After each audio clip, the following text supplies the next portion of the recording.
What is operant conditioning and how can it help you train your dog? Stick around. We're going to get into all of that in this video.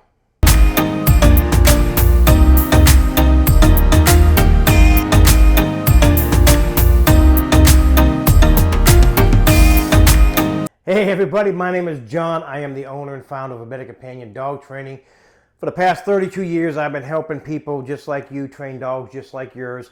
And I want to encourage you that if you're already subscribed, let me say thank you so much, and I appreciate the love and support. If you're new here, throw a dog a bone, go ahead and subscribe because I'm going to be putting out a lot of good content here, and it'll help you and your dog and your relationship. All right, so let's jump right in. What is operant conditioning? In a nutshell, operant conditioning talks about a learning process where voluntary behaviors are modified based on the consequences, whether that is punishment or reinforcement. So let's get into the chart I got up here for you. And let's talk about the 4 quadrants of operant conditioning. Now, when we talk about positive or negative, keep this in mind. We're not talking about necessarily good or bad. We're just talking about kind of in terms of math. Giving something, adding something, or subtraction, removing something, taking something away. So we're either adding a stimulus or removing a stimulus based on the situation in which one of the quadrants that we're in. So when we're talking about reinforcement or punishment, reinforcement is where we want to increase the frequency of wanted behaviors. You want your dog to do certain things. You want your dog to sit. You want your dog to walk with you on a loose leash. You want your dog to come when he's called, stuff like that. That's where the reinforcement comes in.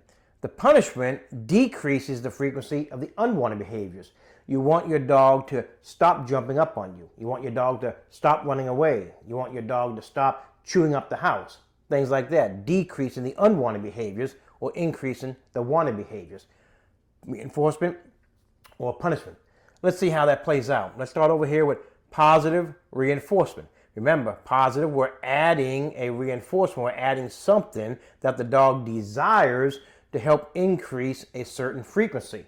So what are some things that we could add? What are some positive reinforcements? Some examples of that. Could be that we are giving the dog a treat. Or maybe we're giving the dog some playtime.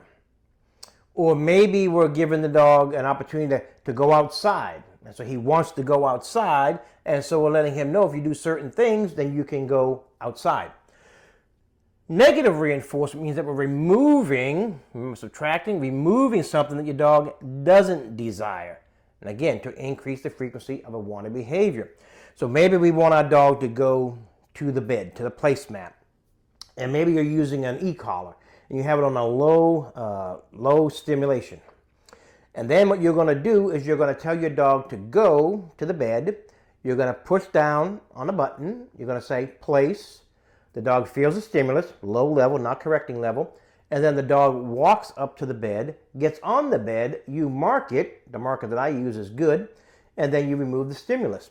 So the dog learns if I go to the bed and I go there quickly, and the quicker I go, the quicker that this negative stimulus is removed from my net.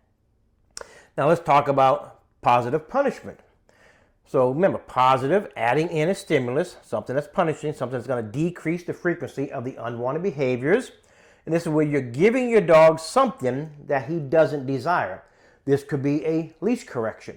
So your dog is pulling, and then you're going to give a little pop on the leash, and you're going to teach him that every time you pull, you're going to get this pop on the leash. Or maybe he's jumping up, and you want him to stop the jumping up, so you're going to use something like pet corrector, which is just compressed air. And you're going to spray it. The dog's going to learn if I jump up, I get the spray. If I pull, I get the pop on the leash. So he's going to decrease those unwanted behaviors of pulling and jumping because of the positive punishment. Well, what about negative punishment? Remember, negative is removing, taking something away, a certain stimulus to decrease the unwanted behaviors. So this is where you remove something that your dog desires. So maybe your dog wants you to pet him. But then he learns if I jump up, they ignore me. So I don't get what I want. In this case, I don't get petted. Or maybe you're putting his food bowl down, but he's jumping up. And so you let him know if you're jumping up, I'm not going to put the food bowl down. So what he'll learn is don't jump up when you put the food bowl down. And so I'll get the food quicker if I sit. Or I will get your attention quicker if I sit rather than jumping up. And so that's where the negative punishment comes in.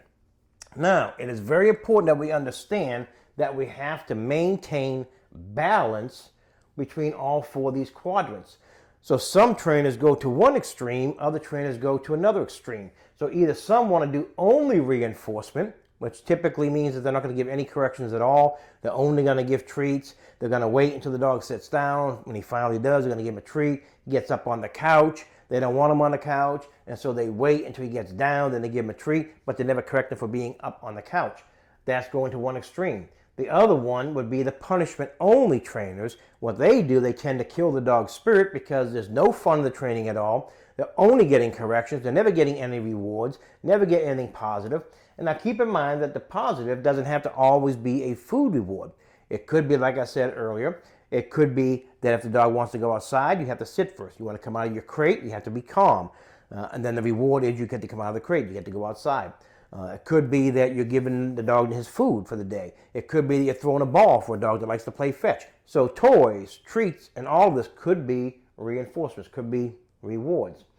So make sure that you have balance. It's so important. Just like Miyagi said, all of life, you must have balance, and that's certainly true in the context of dog training, all right? So make sure you're not going to one extreme or the other. And think about when you're doing a certain thing, how is that going to be related to my dog's behavior?